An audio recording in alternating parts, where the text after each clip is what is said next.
What my ex-husband didn't realize when he walked into my company begging for a job was that I recognized him instantly. The same man who abandoned me at 6 months pregnant after stealing our business funds. The look on his face when I revealed my identity during his final interview was worth the 10-year wait. Before we jump back in, tell us where you're tuning in from, and if this story touches you, make sure you're subscribed, because tomorrow, I've saved something extra special for you. I still remember the exact moment when my past came crashing back into my life. It was a crisp Monday morning in September when my assistant Lena buzzed my office intercom. "Ms. Reeves, there's a James Calloway here for the senior marketing director interview. Should I send him in?" The name hit me like a physical blow. James Calloway. The man who had walked out of my life a decade ago when I was 6 months pregnant, claiming he wasn't ready for this kind of responsibility. The man who had emptied our shared business account of $43,000 before disappearing.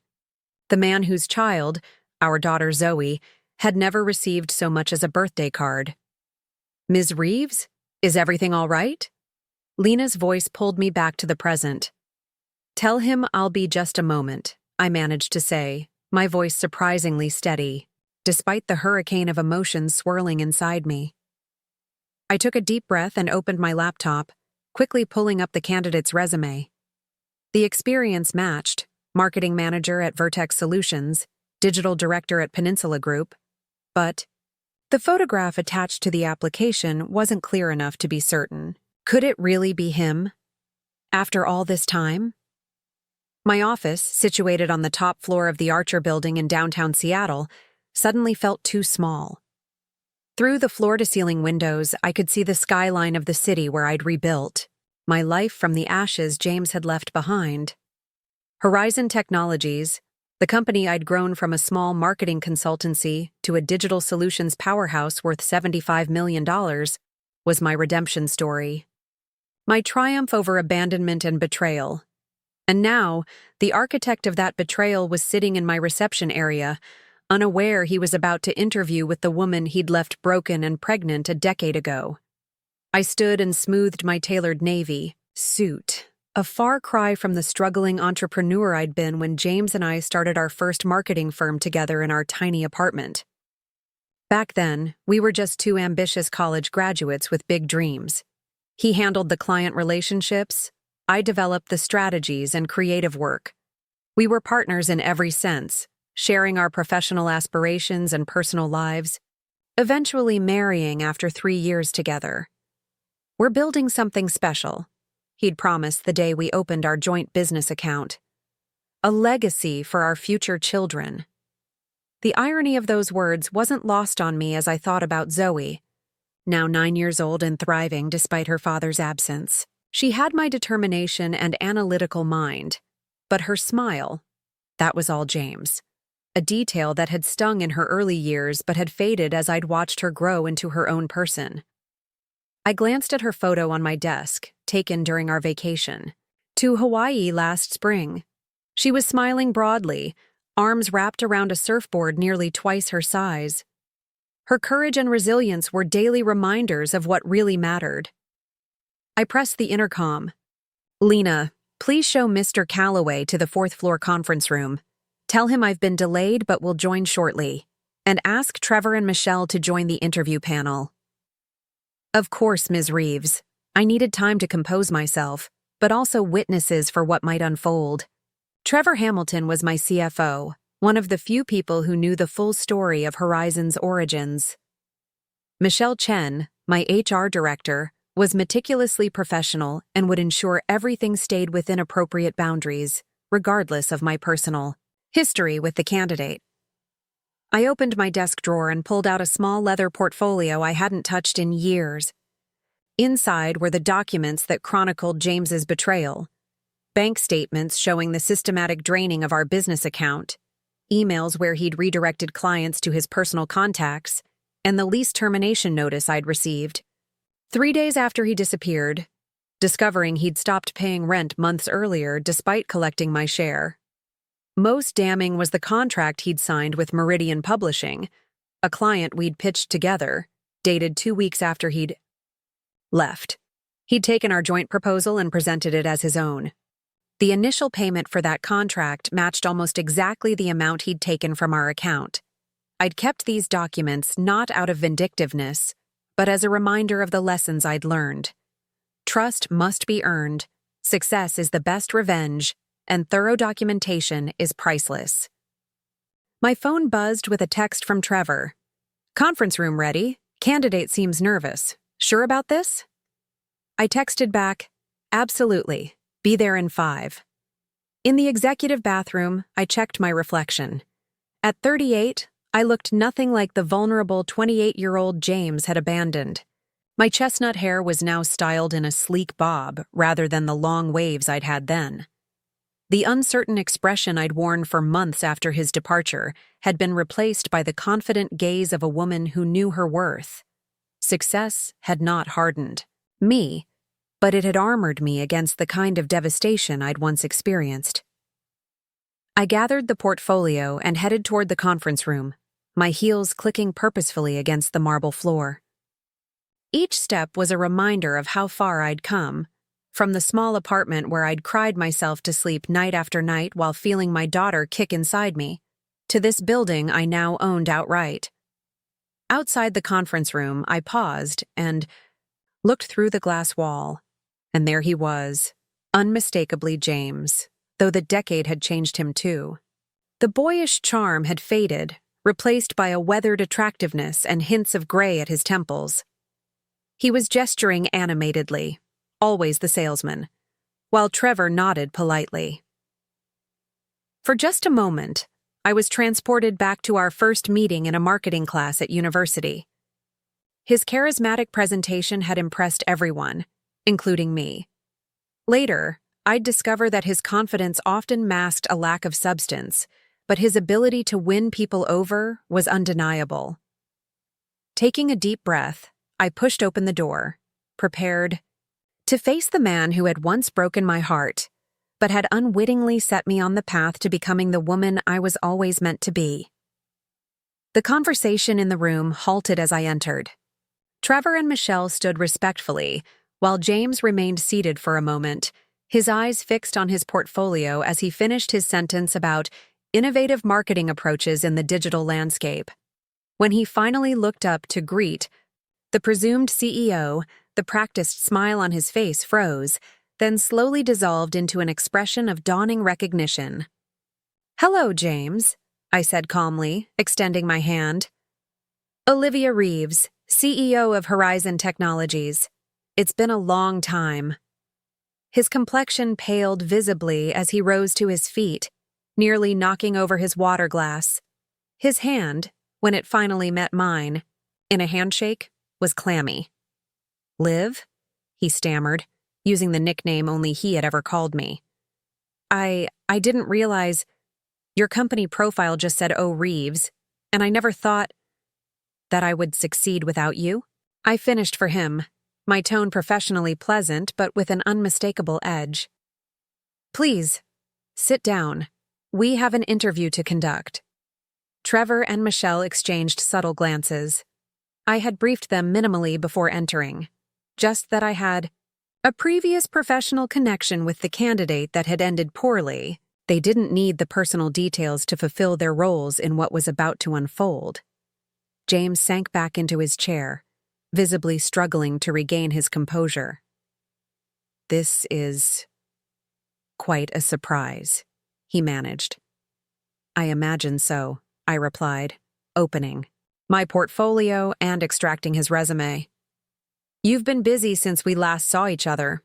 Vertex Solutions, Peninsula Group, impressive titles. Though I notice there's a gap in your employment history right around 10 years ago."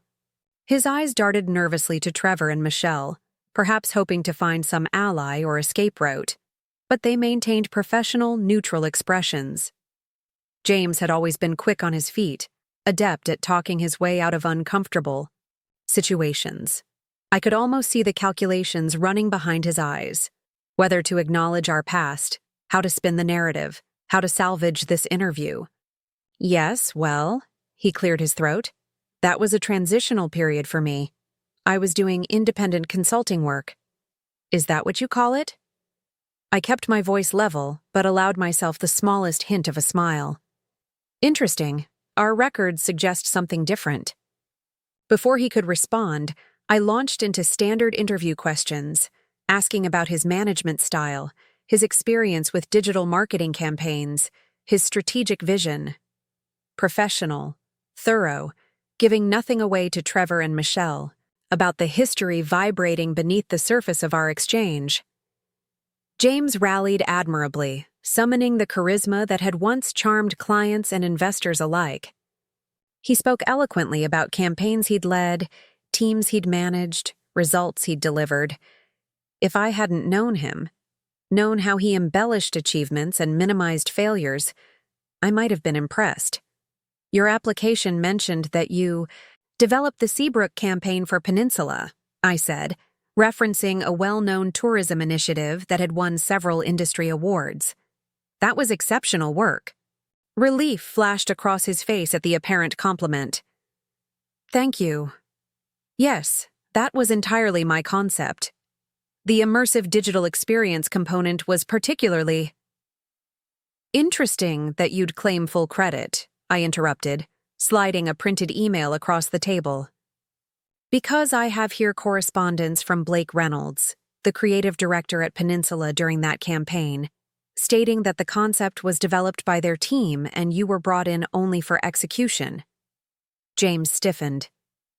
Blake and I had different perspectives on, and here, I continued, producing another document, is the original pitch deck showing the concept development timeline.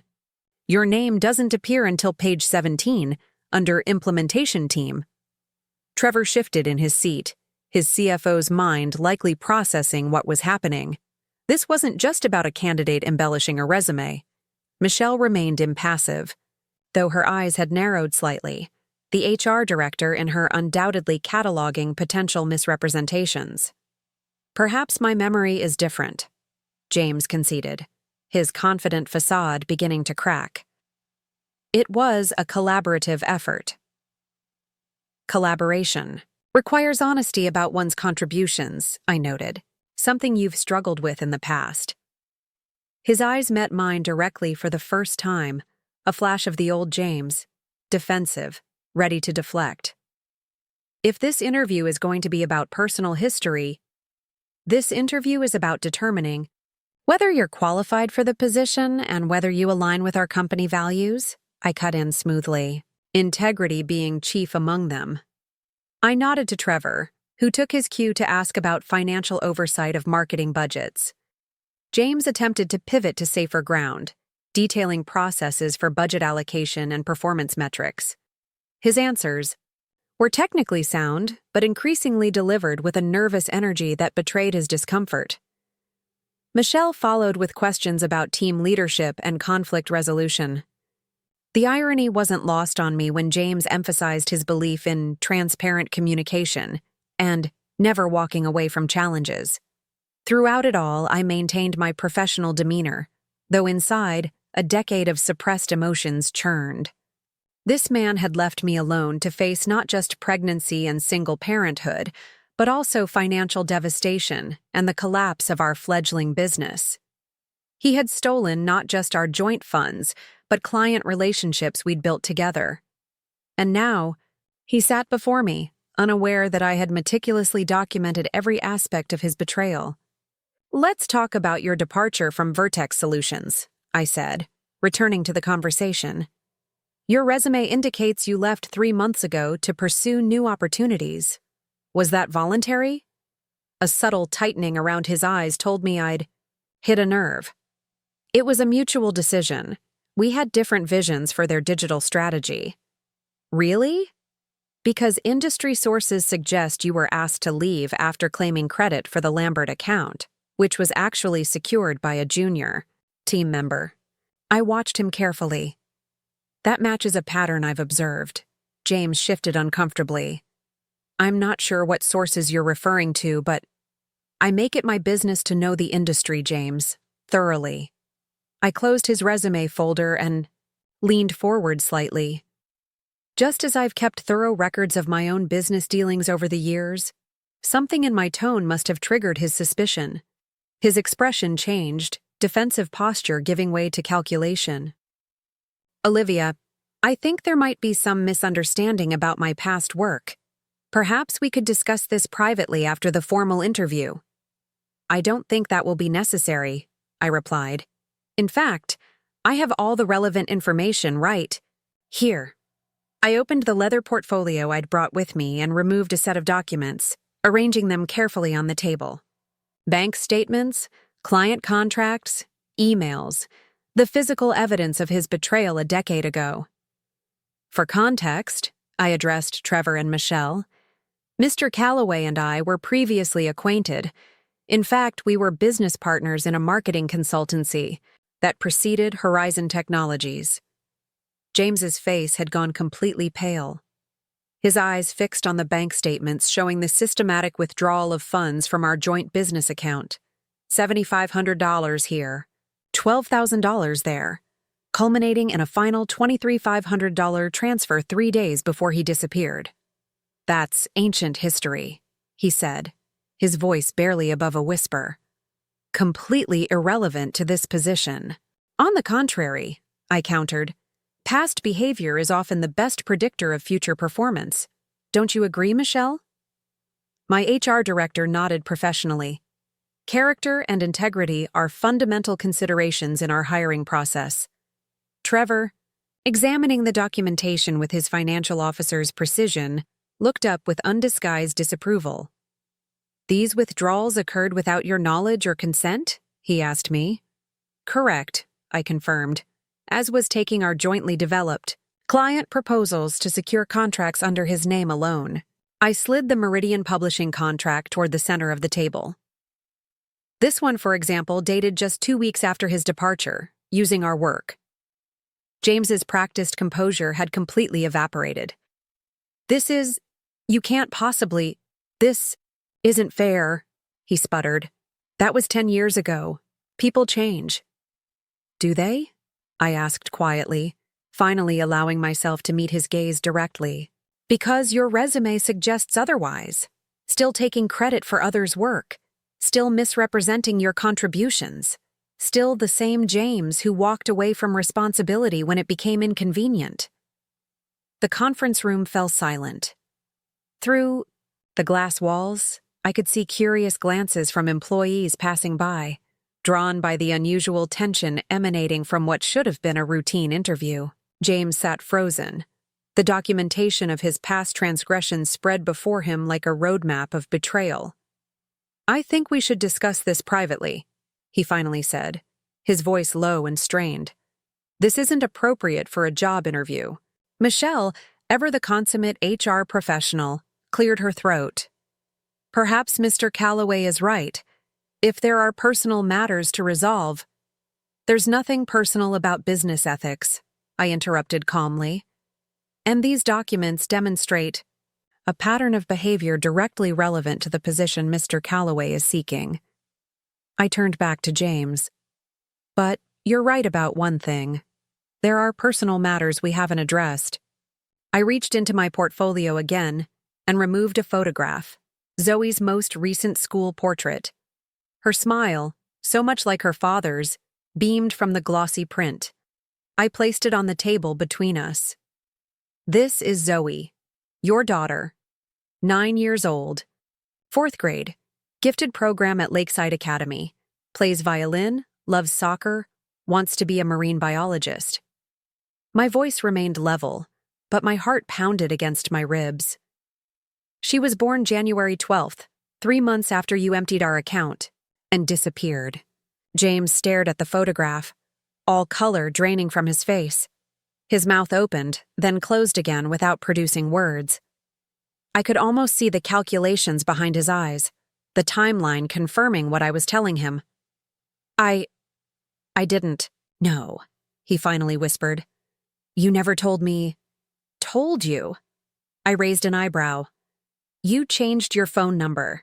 You moved without leaving a forwarding address. You ignored the certified letters my attorney sent to your parents' home. I leaned forward slightly. but I suspect you knew exactly what you were leaving behind. Trevor, whose own daughter was in Zoe's class, looked at James with undisguised contempt. Michelle maintained her professional demeanor, but her normally warm eyes had grown cold. "I think," Trevor said, standing up, "I should step out and give you two a moment." Michelle followed his lead. "I'll be right outside if needed." As the door closed behind them, James seemed to collapse inward. The practiced confidence completely evaporated. "She looks like my mother," he said, still staring at the photograph. "The shape of her eyes." "She has your smile," I acknowledged. "And unfortunately, your allergy to strawberries. That was a fun discovery during her first birthday party." He looked up sharply. Is she okay? Healthy? Happy?" "No thanks to you, yes. She's thriving." I watched his face carefully. "She's never wanted for anything essential. I made certain of that." "Does she know about me?" His voice cracked slightly. "She knows her father wasn't ready to be a parent and chose to leave before she was born. She knows I loved him once. She knows she was wanted and cherished from the moment I knew she existed." I maintained eye contact. "She stopped asking detailed questions about you around age 7. James ran a hand through his hair, the same nervous gesture I remembered from our early days together. "I was young and scared. I wasn't ready for that. Responsibility." "I was 28, exactly your age, and terrified," I countered. "But I stayed. I faced it. I built something from the ashes you left behind." He gestured helplessly at the financial documents on the table. "I was drowning in gambling debts. People were threatening me. I convinced myself you'd be better off without me dragging you down." His voice dropped. "I told myself I was protecting you." "How convenient for your conscience," I replied, unmoved. "While I was selling my car to make rent after you left. While I was working 2 jobs through my 3rd trimester because the business collapsed when you stole our clients."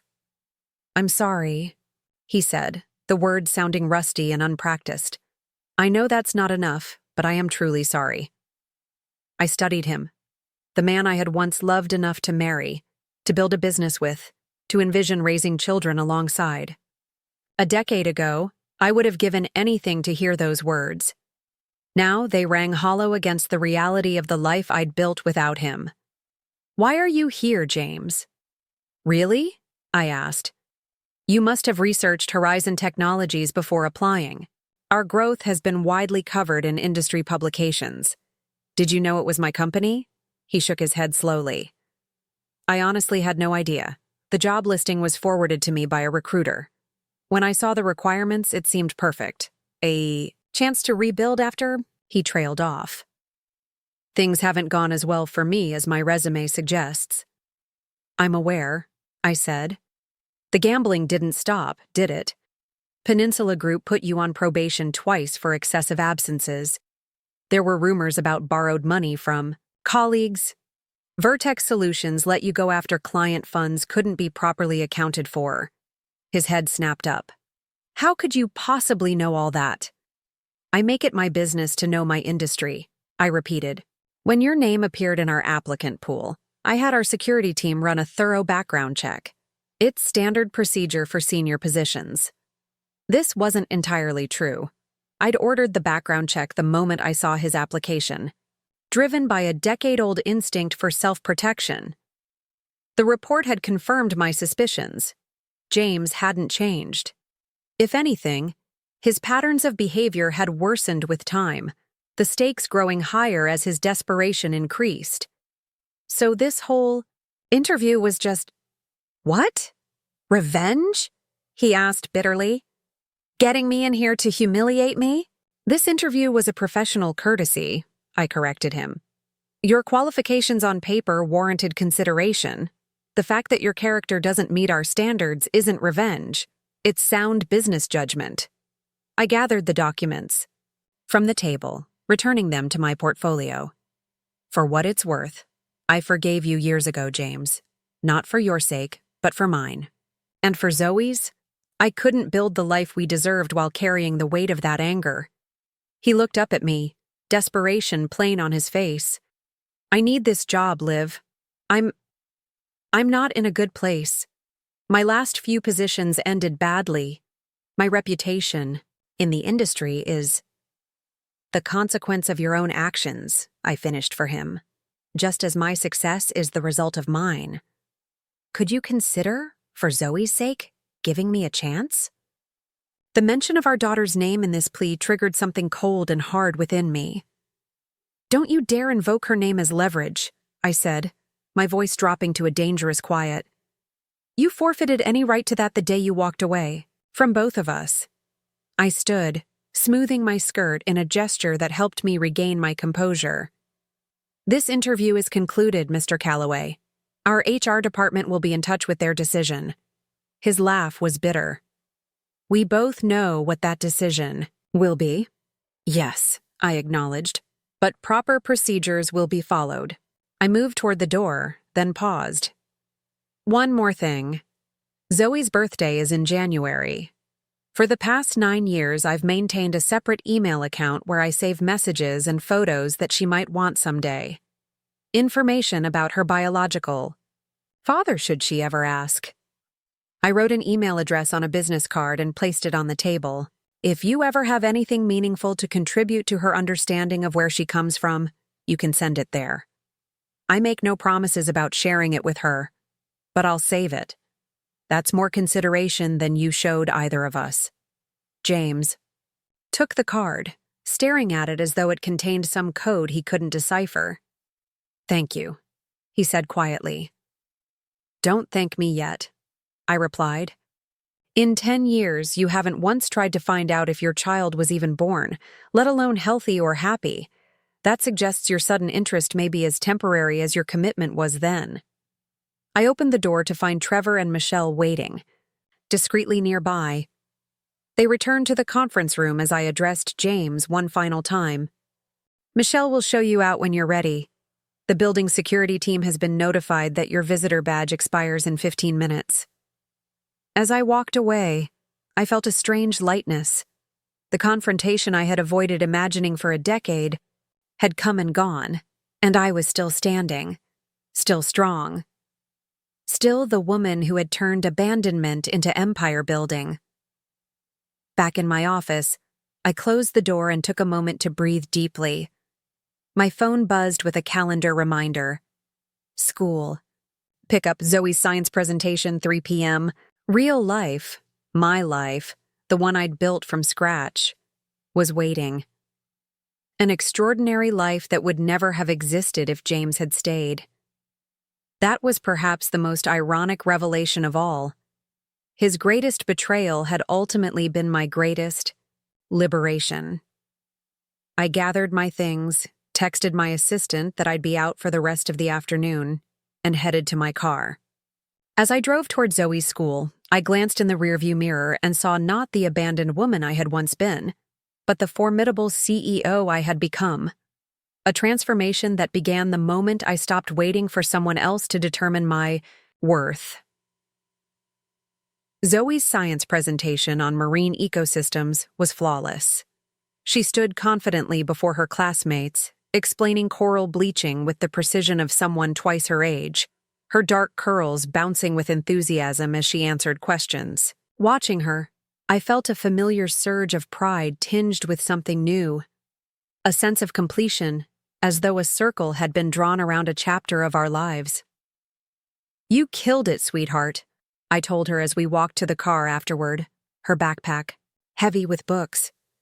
Those diagrams you made were incredible. Thanks, Mom. She grinned, that radiant smile that always reminded me of James.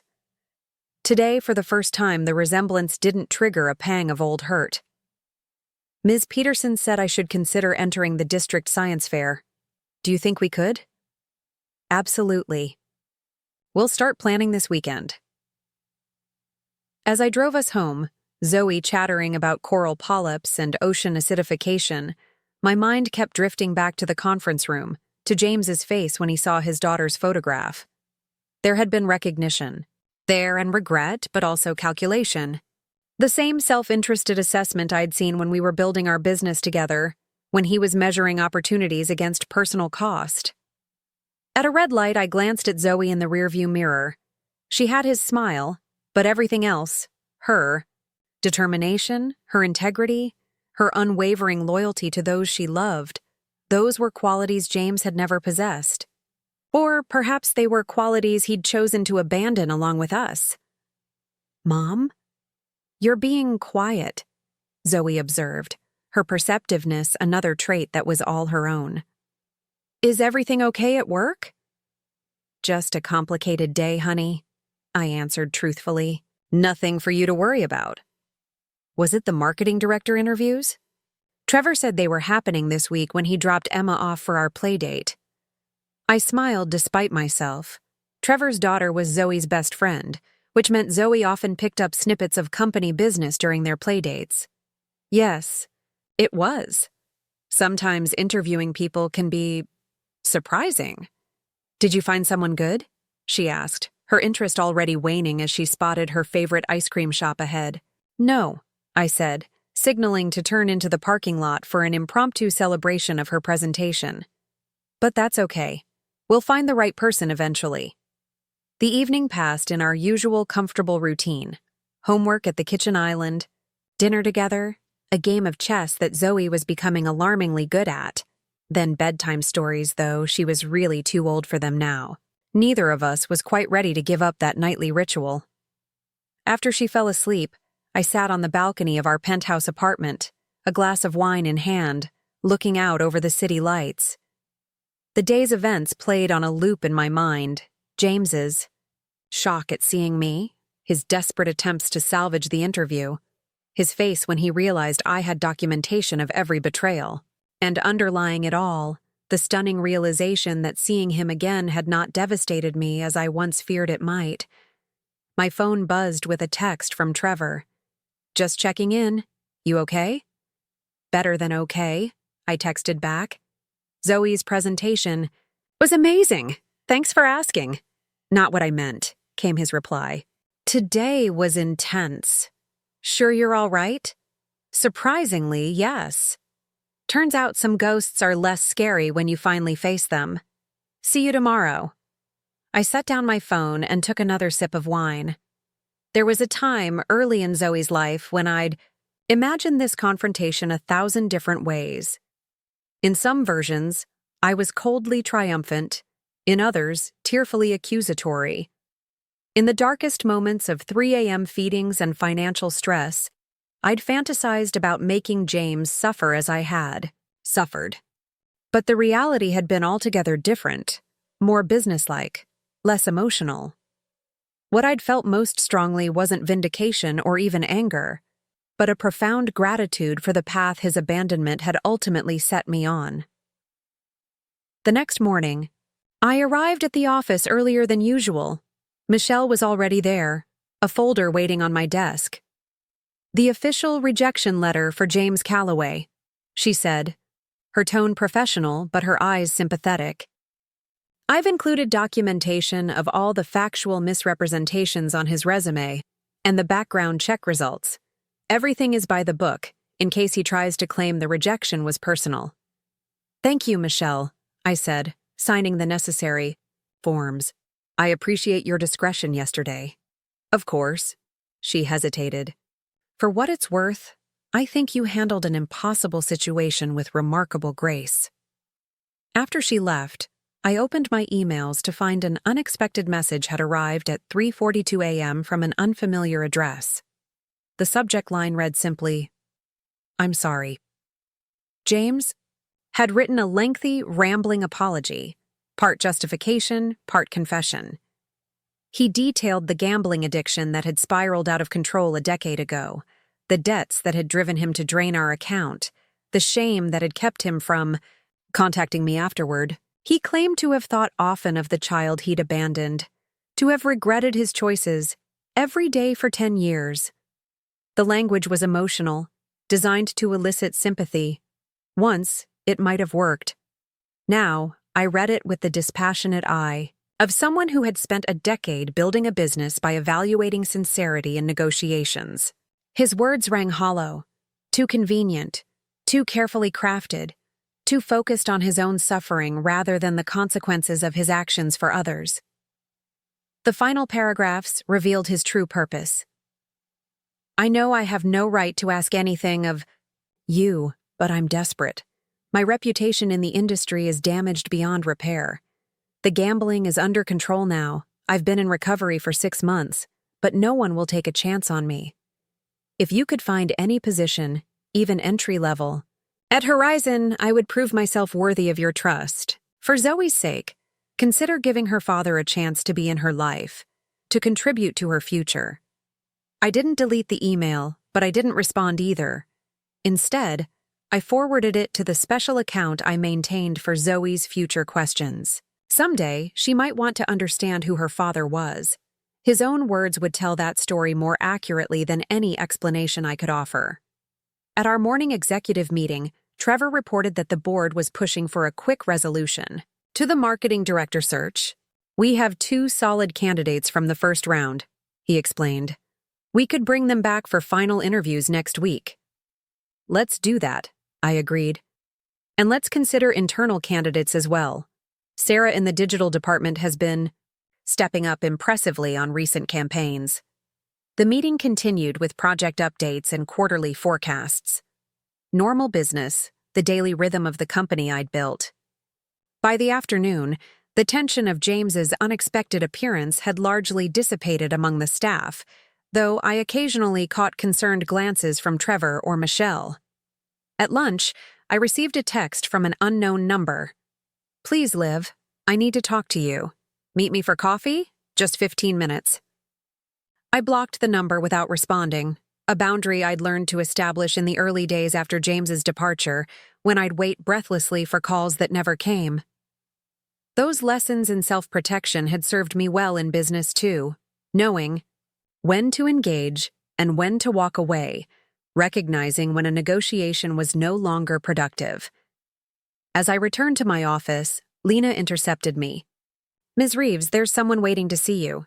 He doesn't have an appointment, but he's quite insistent. A Mr. Calloway. My steps faltered momentarily. How did he get past security? He told them he was returning something you left in the interview yesterday. She looked uncomfortable. Should I have him escorted out? I considered my options. Part of me wanted to avoid another confrontation, to maintain the clean resolution of yesterday's interview. But another part, the CEO who had learned to face challenges directly, knew that establishing clear boundaries now would be more effective in the long run. No, I'll speak with him. Have security bring him to conference room 3 and make sure they remain outside the door. And Lena? If I'm not out in 10 minutes, please interrupt with an urgent call. Of course, she nodded, immediately picking up the phone to make the arrangements. James was pacing when I entered the small conference room. He looked worse than yesterday, unshaven, eyes bloodshot, his expensive shirt wrinkled as though he'd slept in it. When he saw me, he stopped abruptly. Thank you for seeing me, he said, his voice hoarse. I wasn't sure you would. I almost didn't, I replied, remaining near the door. What do you want, James? The rejection letter from HR should be arriving by email shortly. I'm not here about the job. Not exactly. He ran a hand through his disheveled hair. I'm here about Zoe. Something cold and protective settled in my chest. Zoe is not up for discussion. She's my daughter too, he countered, a flash of the old entitlement surfacing. I have rights. You forfeited those rights when you disappeared for 10 years. I interrupted, my voice deadly calm. There's no legal record of paternity. You've provided no support, financial or otherwise. You've made no attempt at contact until yesterday, when it suddenly became convenient for your employment prospects. He flinched at the precision of my assessment. It's not like that. Seeing her picture yesterday, it changed something in me. I want to make things right. After a decade of complete absence, right is no longer possible, I said. And frankly, your timing makes your sudden paternal interest suspect at best. James slumped into a chair, the brief surge of entitlement giving way to desperation. I'm not the same person who left you, Liv. I've changed. Your employment history and background checks suggest otherwise, I countered. The patterns are consistent. Taking credit for others' work, financial irregularities, abandoning positions when accountability looms. That's not fair. What's not fair, I interrupted, is walking into a 9-year-old's life because you suddenly find it convenient. What's not fair is expecting me to risk my daughter's emotional well-being to satisfy your newfound curiosity. Our daughter, he corrected weakly. My daughter, I stated firmly. The one I carried alone, gave birth to alone, raised alone, supported alone. The one who has never known the uncertainty of a parent who might disappear when things get difficult. He looked up, something like genuine pain flickering across his face. I want to know her, Liv. Is that so wrong? For a moment, I allowed myself to consider the possibility that his interest was sincere. Even if it was, that didn't erase the risk to Zoe. Children aren't emotional band-aids for adults working through their regrets. They deserve stability, consistency, trustworthiness, all qualities James had repeatedly proven he lacked. What Zoe needs isn't a biological connection, James. It's reliable people who put her interests above their own. Who shows up for her? Science presentations and helps with homework, and never makes her question her worth. I moved toward the door. If you genuinely want what's best for her, you'll respect the stable life she has now. And if I don't? A hint of the old James emerged, the one who pushed boundaries, who viewed obstacles as challenges to overcome rather than limits to respect. If I pursue legal options? I turned back, my expression perfectly controlled. Then you'll fail, and, in the process, you'll force me to introduce evidence of abandonment, fraud, and your ongoing pattern of unethical behavior in professional settings. Is that really how you want Zoe to learn about her biological father? Through court transcripts? The threat landed precisely as intended. James paled, his brief defiance collapsing. We both knew I had the resources, the documentation, and the determination to win any legal battle he might initiate. What do you want from me, Liv? He finally asked, defeated. To just disappear again? I want you to consider someone else's well-being ahead of your own for once, I replied. I want you to understand that relationships, including parental ones, are built on consistent presence and trustworthiness, not biology or sporadic interest. I reached into my pocket and removed a business card, placing it on the table between us. It belonged to Martin Schaefer, the head of a nonprofit I supported that helped people rebuild careers after addiction or incarceration. If you're serious about change, start here, I said. Martin's organization provides counseling, job training, and placement services. They specialize in second chances for people who are genuinely committed to rebuilding their lives. Tell him I referred you. James stared at the card as though unsure whether it was a lifeline or a dismissal. And Zoe? Is not part of the equation right now, I said firmly. Prove that you can maintain stability, ethical behavior, and sobriety. For at least a year. Send updates to the email address I gave you yesterday if you want.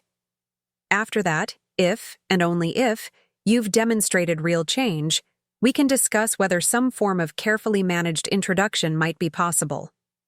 A year is a long time, he said quietly.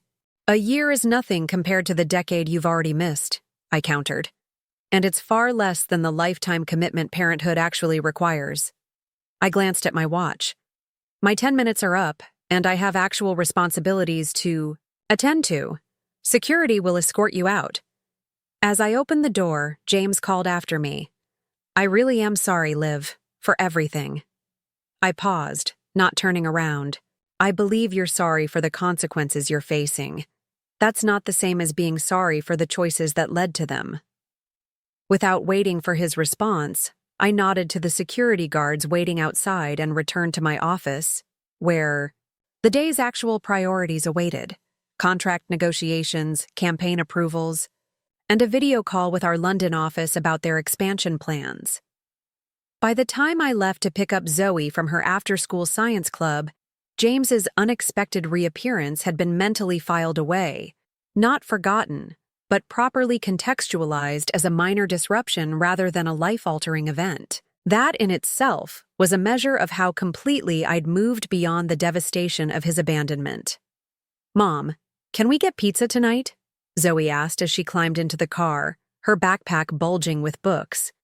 "Bella's dad is taking her whole family to Vincenzo's because she got an A on her history project, and she wouldn't stop talking about their garlic knots all day." I don't know," I teased. "What's in it for me?" She grinned, catching on to our familiar game.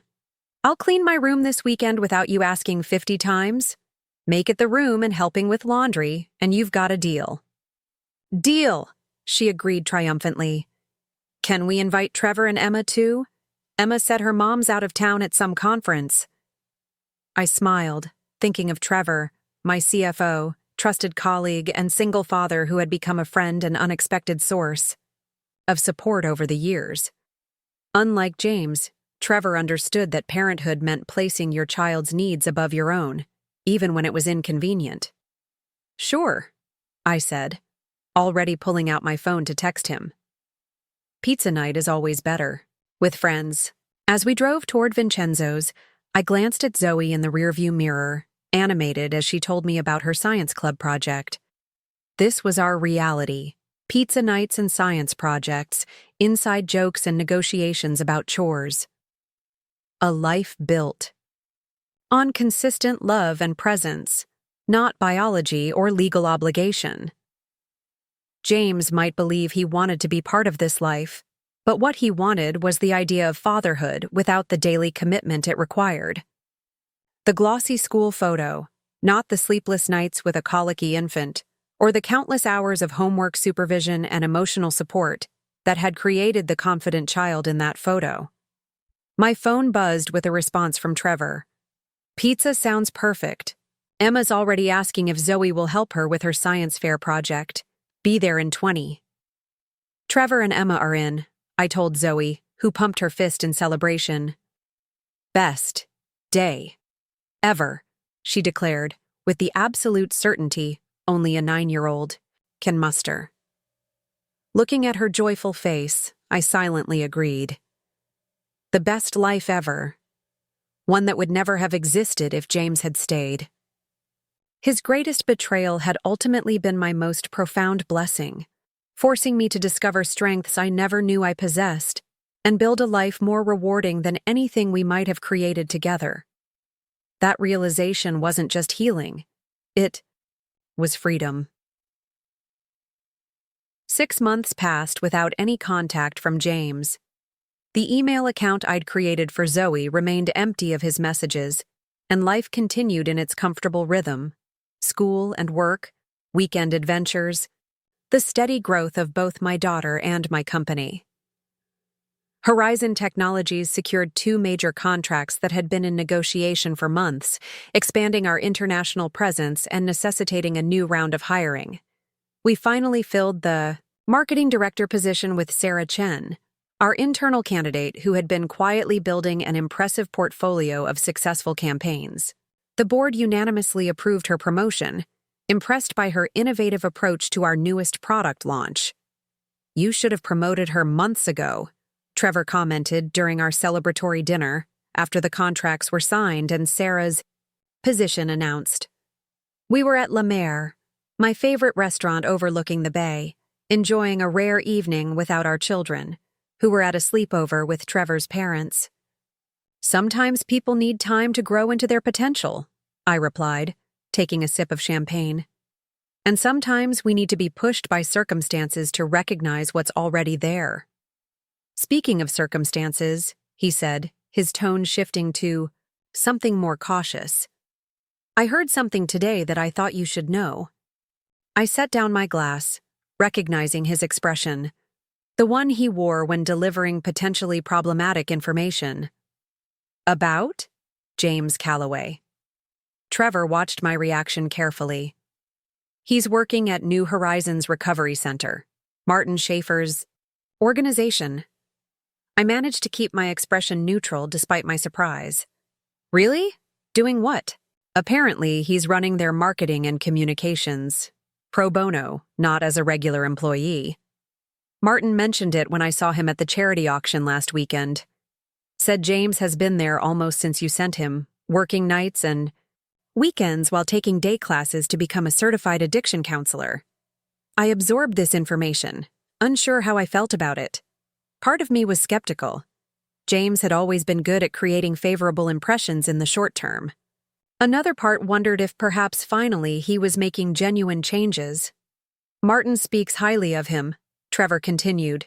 Says he's been completely transparent about his past and has become an effective advocate for their program.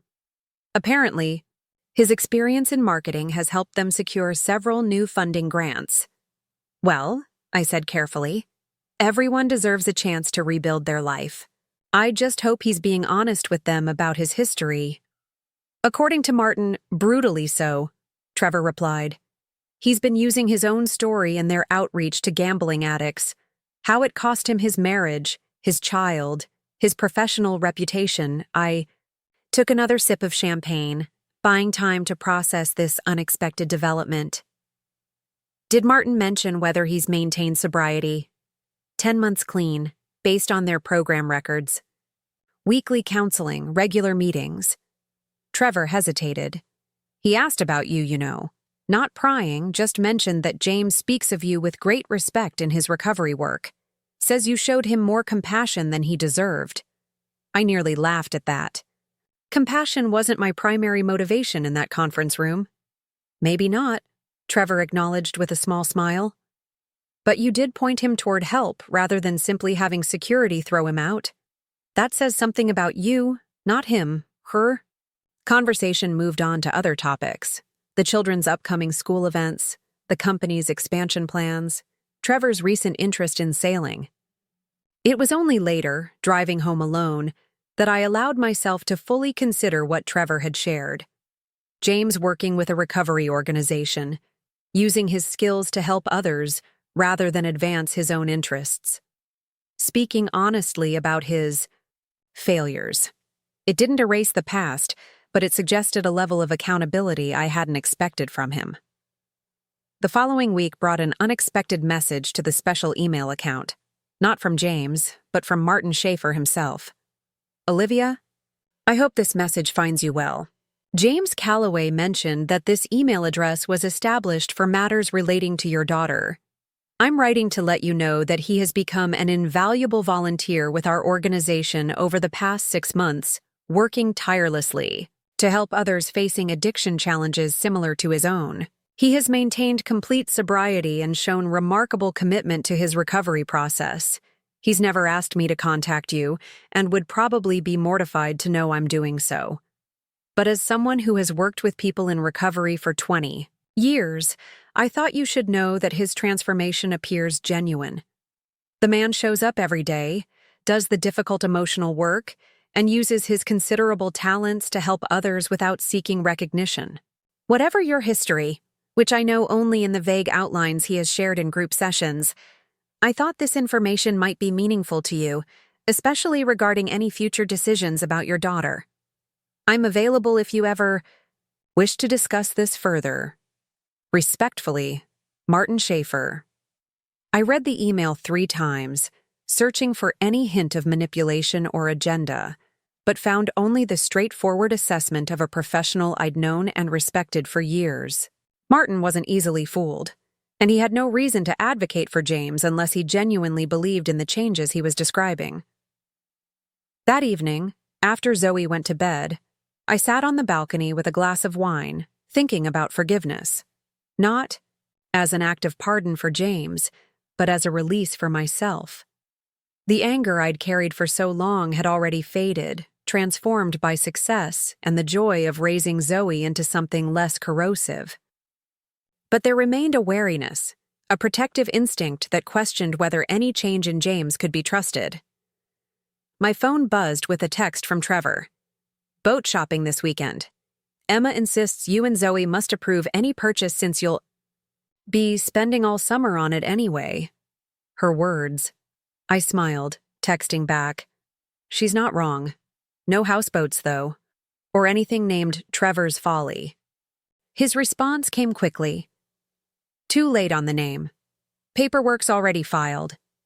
These were the relationships that mattered now. The authentic connections built on consistent presence, mutual respect, and genuine care. Trevor and I had developed a friendship that had occasionally hinted at something more, though neither of us had taken that step, cautious of disrupting the comfortable dynamic between our families. 3 days later, I was reviewing quarterly projections in my office when Lena buzzed the intercom. "Ms. Reeves, there's a delivery for you at reception." "What kind of delivery?" I asked, not expecting anything. "Flowers, but unusual ones. The card says they're from New Horizons Recovery Center." Curious, I asked her to bring them up. The arrangement that arrived was indeed unusual, not the typical roses or lilies, but a carefully designed terrarium of small succulents and air plants in a geometric glass container. The card read simply, 10 months sober today. Thank you for pointing me toward a path I couldn't see. No response needed or expected. J. Unlike the lengthy email he'd sent after our confrontation, this message sought nothing. No meeting. No access to Zoe. No job opportunity. Just an acknowledgement of a milestone and gratitude for a referral I'd made more as dismissal than assistance. I studied the terrarium, a miniature ecosystem designed to be self-sustaining with minimal care, beautiful in its simplicity and resilience. A thoughtful choice, unlike the showy bouquets James had favored during our marriage when apologizing for missed anniversaries or unexplained absences. After a moment's deliberation, I texted Martin. "Got the terrarium. Please tell him congratulations. On 10 months. That's significant work." Martin's response came an hour later. Message delivered. He was surprised and grateful. No expectations. That weekend, during our boat shopping expedition with Trevor and Emma, I found myself enjoying the simple pleasure of watching our children explore the marina, their excitement infectious as they debated the merits of different vessels. Trevor eventually settled on a modest sailboat that he planned to restore with Emma's help, with vague plans for summer weekend trips around the bay. "You're sure you don't mind being drafted into sailing adventures?" he asked as we watched the kids, examining their new boat, which needed considerable work before it would be seaworthy. "I think it'll be good for both of us," I replied. "Zoe needs more adventures that don't involve spreadsheets and business meetings." "And her mother?" He raised an eyebrow, a teasing smile playing at his lips. "Maybe her too," I acknowledged with a laugh. "Though I reserve the right to bring my laptop occasionally." "Naturally." His hand briefly touched mine, a casual contact that nonetheless sent an unexpected warmth through me. "Speaking of adventures, Emma's been begging for that camping trip we talked about last month. Memorial Day weekend?" "Zoe would love that," I said, watching our daughters animatedly discussing where they would sit when the boat was finished. "She's never been camping, actually." "Then it's settled. I'll handle the equipment. You handle the food." As we finalized plans, I realized how profoundly my life had changed from the days when James and I were building our first marketing company. Back then, success had been defined solely in professional terms: client acquisitions, contract values, industry recognition. Now success encompassed so much more. Zoe's growth, meaningful friendships, adventures that had nothing to do with career advancement. That evening, after tucking Zoe into bed, I found myself opening the special email account I'd maintained for her. After some consideration, I began typing. For Zoe's future questions. Today, Martin Schaefer confirmed your biological father has maintained sobriety for 10 months through a structured recovery program. He's working, volunteering with a recovery organization, using his marketing skills to help others. This represents significant effort and commitment to change. I'm recording this information so you'll have an accurate picture if you ever have questions about this part of your history." I hesitated before adding, "He sent a terrarium to mark the sobriety milestone. No requests or expectations attached. It was a thoughtful choice, unlike his past patterns. Time will tell if these changes are lasting."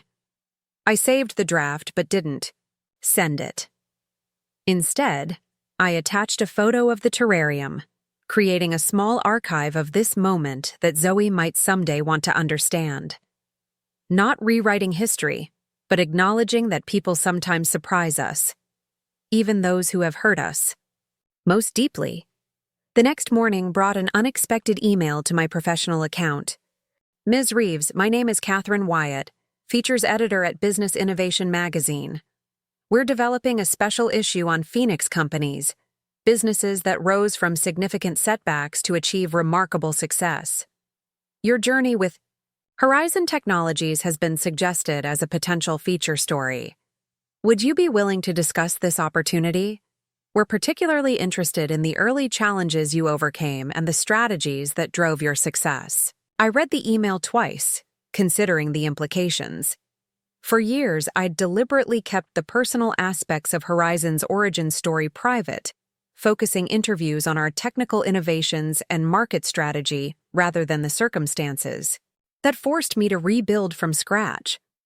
The company's success spoke for itself without needing the abandoned while pregnant narrative as either explanation or emotional hook. But perhaps there was value in sharing that journey now. Not to vilify James or seek sympathy, but to offer perspective to others facing their own devastating setbacks. To demonstrate that sometimes what feels like an ending is actually the essential clearing of space for something far better to emerge. After consideration, I responded to the editor. "Thank you for your interest in Horizon's story. I'd be open to discussing a feature that focuses on business resilience and strategic rebuilding after setbacks.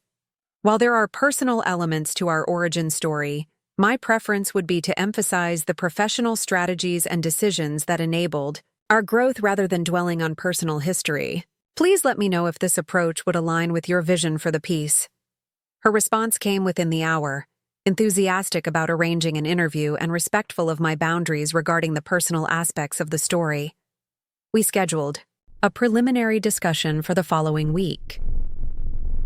That afternoon, during a rare lull in meetings, I found myself reflecting on how differently I might have responded to such an opportunity in the early years after James's departure. Back then, private pain and professional persona had been carefully segregated, my vulnerability hidden behind a mask of unshakable competence. The thought of discussing any aspect of that personal betrayal in a business context would have been unthinkable. Now, a decade later, that separation seemed unnecessary. The personal and professional parts of my journey were intertwined threads of the same story, both equally valid, both contributing to the woman I had become. I wasn't defined by James's abandonment, but neither did I need to erase it from my narrative to maintain my professional standing. My phone buzzed with a calendar reminder. School meeting Zoe's accelerated science placement, 3:30 p.m. I gathered my things, texting Lena that I'd be out for the remainder of the day. As I drove to Zoe's school, I thought about the parallel journeys of the past 6 months, James's apparent commitment to recovery, and my own continuing evolution. Beyond the defensive barriers I'd constructed after his betrayal, neither journey negated the reality of what had happened a decade ago, but both suggested that growth remained possible, even from the most painful beginnings. Zoe's science teacher was effusive about her potential, recommending advanced placement, and mentioning possible summer programs at the university. "She has an extraordinary analytical mind," he explained, "combined with a level of persistence rarely seen in children her age. When she encounters obstacles in her experiments, she doesn't get frustrated, she gets methodical." I smiled, recognizing myself in that description. The determination that had rebuilt a business from nothing was reflected in my daughter's approach to her own challenges, not a genetic inheritance from James, but a quality she had witnessed and absorbed throughout her life. That evening, after Zoe was asleep, I returned to the draft email in her future account, adding, "Your science teacher described you today as having an extraordinary analytical mind and remarkable persistence. These qualities have served you well at 9. They will continue to be your strengths throughout life. I see myself in your determination, and I hope someday you'll recognize that the most valuable inheritances aren't genetic. They're the patterns we choose to embrace and the resilience we develop through challenges." Before I could overthink it, I wrote a brief response to James's terrarium message, sending it to Martin to forward. "Zoe's teacher praised her analytical mind and persistence today. Thought you should know she's thriving. Congratulations again on 10 months. That takes significant commitment." It wasn't forgiveness exactly, but it was acknowledgement of both his efforts toward change and the remarkable child he had never known. Not a door opening, but perhaps a window slightly ajar, allowing fresh air into a space that had been sealed for a decade. As I prepared for bed, my phone buzzed with a response from Martin. "Message delivered." He said simply, "Thank you for letting me know. It means more than I can express. Nothing more, no requests." I set the phone aside, feeling a curious lightness. The anger that had once been such a motivating force in my life had gradually transformed into something else. Not forgiveness that erased accountability, but a recognition that allowing past wounds to define my present choices would only continue, to give James power he hadn't earned. 10 years ago, his abandonment had seemed like the end of everything I had planned for my life. Standing now in the spacious penthouse that overlooked a city where my company's logo adorned one of the premier buildings, my daughter sleeping peacefully in her room surrounded by science awards and books, I could finally see his departure for what it truly was. The beginning of a far better story than the one we would have written together. The woman I had become, CEO, mother, mentor, friend, would never have emerged had he stayed. The strength I had discovered, the boundaries I had learned to establish, the success I had built entirely on my own terms, none of it would exist in the shadow of a man who took credit for others' achievements and fled at the first sign of genuine responsibility.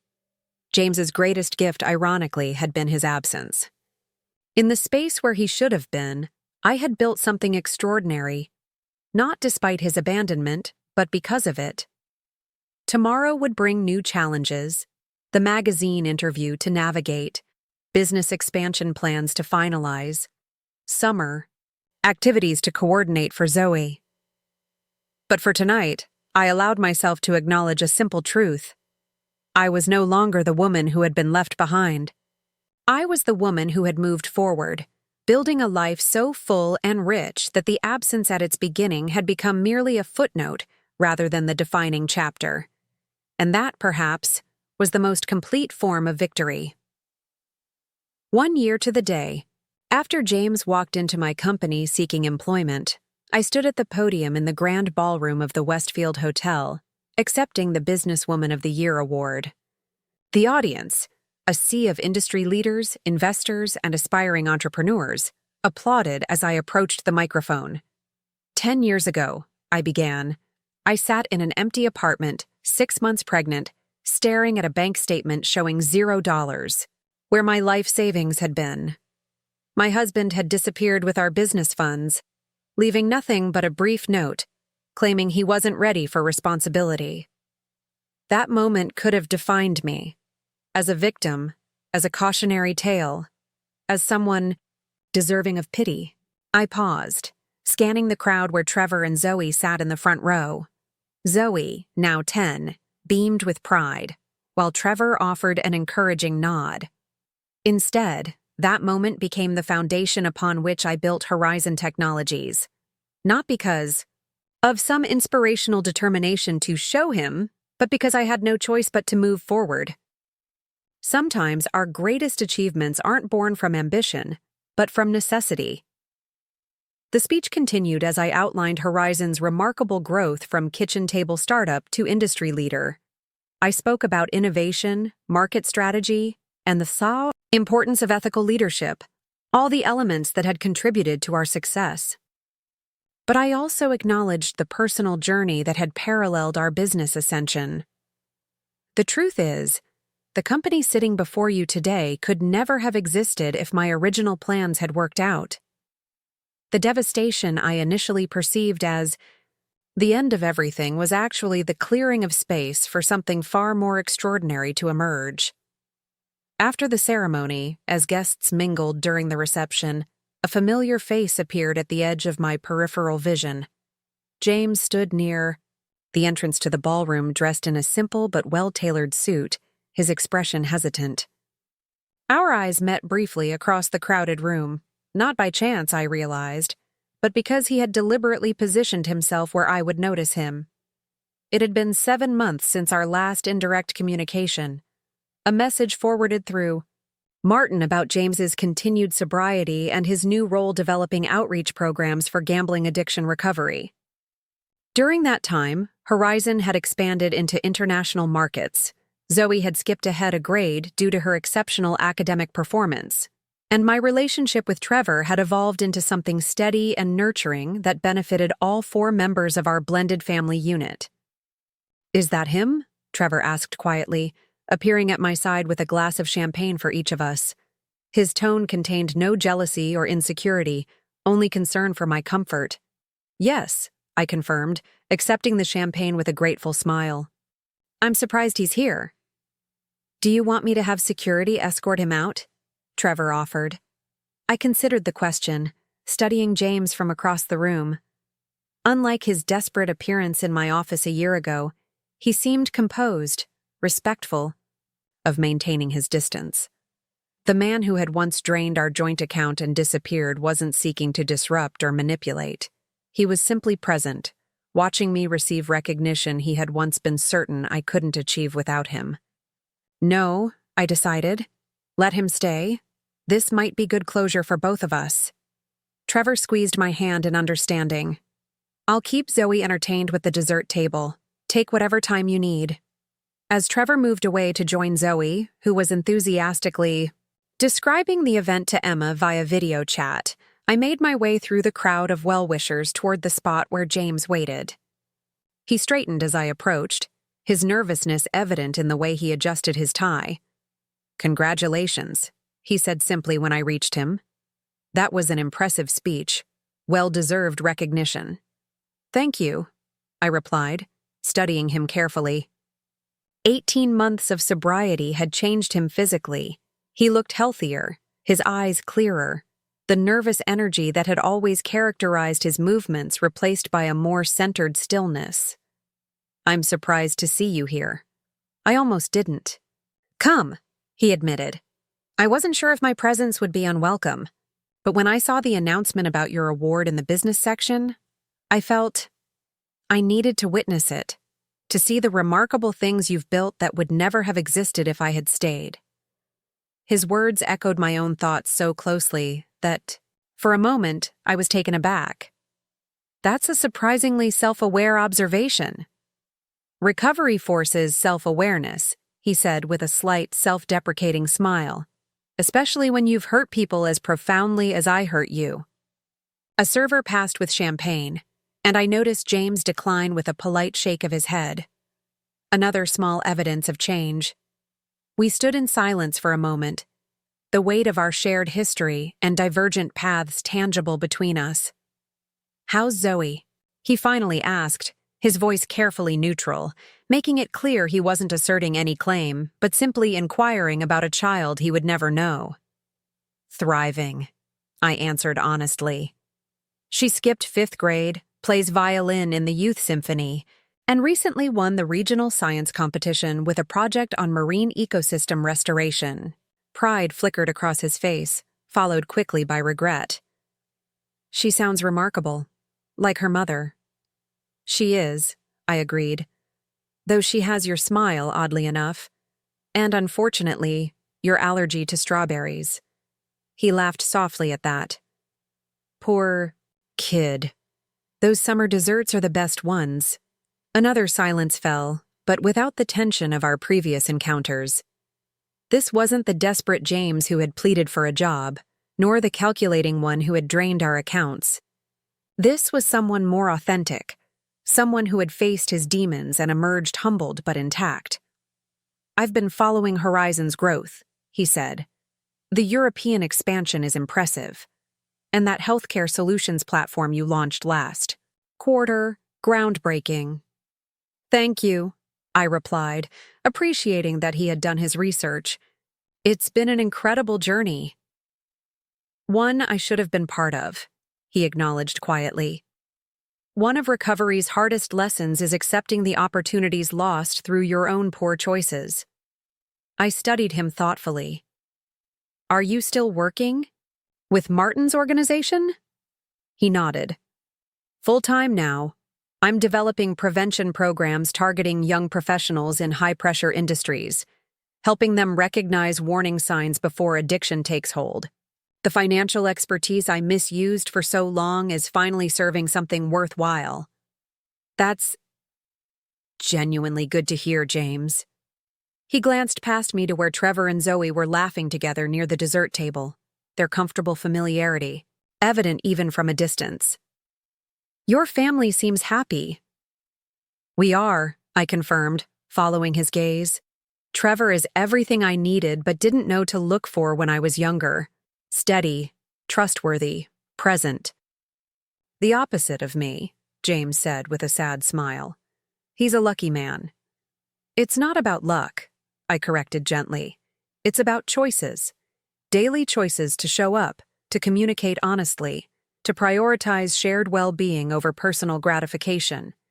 The things that seemed so burdensome to you come naturally to him." James nodded, accepting this truth without defensiveness. "I'm learning those lessons now. Too late for us, but not too late to become someone different for whatever future relationships life might hold." Across the room, I saw Zoe looking our way with curiosity. She knew about James, of course. Our conversations about her biological father had become more detailed over the past year as she asked increasingly sophisticated questions. She knew about his addiction, his abandonment, and his more recent efforts toward recovery. She even knew he had come to Horizon seeking employment, though I had spared her the more painful details of that encounter.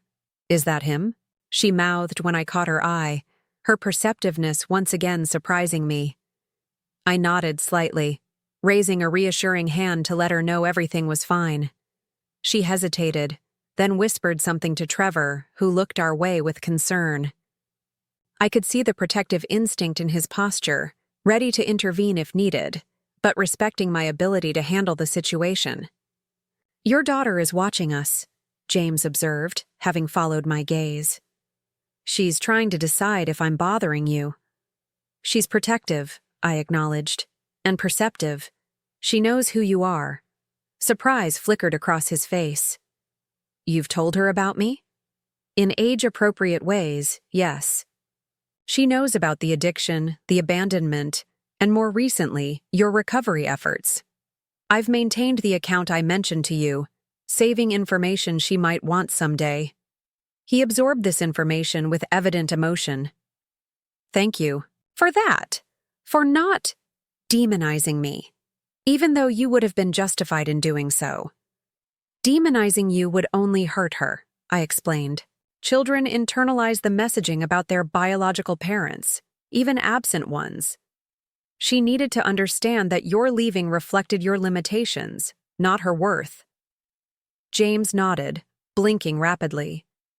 "You're an extraordinary mother, the kind of parent I never had the courage to be." "It wasn't about courage," I corrected him. "It was about commitment, about choosing someone else's well-being over your own comfort, day after day." He accepted this truth with a humility that would have been unimaginable in the James I had married. "You're right, of course. The hardest part of recovery is facing those truths without excuses." Glancing at my watch, I realized we had been talking for nearly 15 minutes. "I should get back to my guests," I said. "But thank you for coming tonight, for witnessing this." "Thank you for allowing me to stay," he replied. Seeing you receive that award, hearing the impact you've had on your industry, it brought a kind of closure I didn't know I needed. As I turned to go, he spoke again. One last thing, Olivia. I want you to know that I've set up a trust for Zoe's education, managed by Martin's organization, not me directly. It's not an attempt to buy my way back into her life or to ease my conscience. It's simply the bare minimum of financial responsibility I should have provided all along. Martin has the details if you're willing to accept it. I paused, surprised by this development. That's unexpected. The money means nothing if you don't want it, he assured me quickly. I understand if you prefer complete separation, but it felt important to at least offer some tangible support after providing none for 10 years. After considering this, I nodded slowly. I'll discuss it with Martin. No promises, but I appreciate the gesture. That's all I could ask for. He stepped back slightly, physically indicating his respect for the boundaries between us. Goodbye, Olivia. And truly, congratulations. What you've built, professionally and personally, is remarkable. As he turned to leave, I was struck by the realization that this encounter held none of the emotional turbulence of our previous meetings. The anger and resentment that had once defined my feelings toward him had transformed, not into forgiveness that absolved responsibility, but into something more complex and ultimately freeing. Indifference. James Calloway was no longer the villain in my story or the specter haunting my success. He was simply a person from my past whose worst actions had inadvertently launched me toward my best future. The power he had once held over my emotions had dissolved completely, replaced by the serene recognition that his betrayal had ultimately been my liberation. I returned to Trevor and Zoe, who greeted me with questioning looks. Everything okay? Trevor asked quietly. Better than okay, I assured him, linking my arm through his. Perfect closure to an imperfect chapter. Zoe studied my face carefully. Was that my biological father? Yes, I answered honestly. He came to see me receive the award. She processed this information with her characteristic thoughtfulness. Was it weird seeing him again? Not as weird as I expected, I admitted. People change over time, sometimes for the better. Will I meet him someday? She asked, the question direct but not pressing. I considered my answer carefully. That would be your decision when you're older. Not now, but someday, if you want to. There's no rush and no obligation either way. She nodded, seemingly satisfied with this answer. Can we have cake now? Emma wants me to describe every dessert in detail so she can be properly jealous. I laughed, grateful for her resilience and straightforward approach to complex situations. Absolutely. Let's find the most elaborate one for maximum jealousy potential. As we moved toward the dessert table, Trevor's hand found mine, his presence steady and comforting. Around us, industry leaders and colleagues congratulated me on the award, discussed potential collaborations, and celebrated Horizon's success story. The evening continued with speeches and networking, the perfect capstone to a decade of extraordinary growth. Later that night, as we drove home with a sleepy Zoe in the back seat, Trevor glanced over at me. What are you thinking about? You seem reflective. I gazed out at the city lights passing by, the skyline that included the building where Horizon Technologies had risen from nothing to become an industry leader. I'm thinking about full circles. About how sometimes what we perceive as our greatest devastation becomes the foundation for our greatest triumph. He reached across to squeeze my hand. When James walked into that interview a year ago, could you have imagined tonight? Not in the slightest, I admitted. I thought seeing him again would reopen old wounds. Instead, it revealed how completely they've healed. In the rearview mirror, I could see Zoe sleeping peacefully, her face relaxed, in the passing streetlights. This remarkable child, who might never have become the person she was if James had stayed, was the living embodiment of the unexpected gifts that can emerge from seeming tragedy. The woman I had become, strong, successful, capable of genuine partnership, would never have emerged either. The painful clearing of space that James's betrayal created had allowed something far more extraordinary to grow than could ever have existed in his shadow. As we pulled into the driveway of the home we had created together, Trevor, Emma, Zoe, and me, I felt a profound sense of gratitude for the journey that had led us here. Not despite the betrayal that began it, but because of how that betrayal had forced me to discover strengths I might never have known otherwise. The abandoned pregnant woman of 10 years ago could never have imagined this moment, returning home, as businesswoman of the year, with a loving partner beside me, a thriving daughter behind me, and a future ahead limited only by my own ambitions rather than someone else's betrayal. James had left, thinking he was escaping responsibility. Instead, he had given me the greatest gift possible, the opportunity to build a life entirely on my own terms. A life so full and rich that his reappearance, rather than devastating me as he might once have expected, merely confirmed how completely I had moved beyond the wound of his absence. In abandoning me at my most vulnerable, he had unknowingly set me free. And that freedom had proven more valuable than anything he could have offered by staying. 5 years have passed since that award ceremony. Horizon Technologies went public last year, making me not just successful but wealthy beyond what I could have imagined when James walked out on me pregnant and penniless. Zoe is 15 now, a brilliant young woman with ambitions to study marine biology. She eventually chose to meet James, a single carefully monitored meeting that answered her questions, but confirmed what she already knew. The man who abandoned us had no real place in the extraordinary life we'd built. Trevor and I married 3 years ago in a small ceremony with just our daughters as witnesses.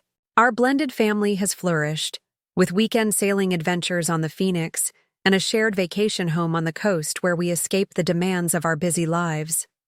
Sometimes I think about that day when James walked into my office, unaware of who would be interviewing him. The shock on his face when he realized his past had caught up to him remains one of life's perfect moments of justice. What he saw as walking away from responsibility became my pathway to power. What he intended as my devastation became my salvation. His greatest betrayal transformed into my greatest blessing. Sometimes losing everything is just the universe clearing space for something better to arrive. If you enjoyed this story, don't forget to subscribe for more inspirational content and let me know in the comments what resonated with you most.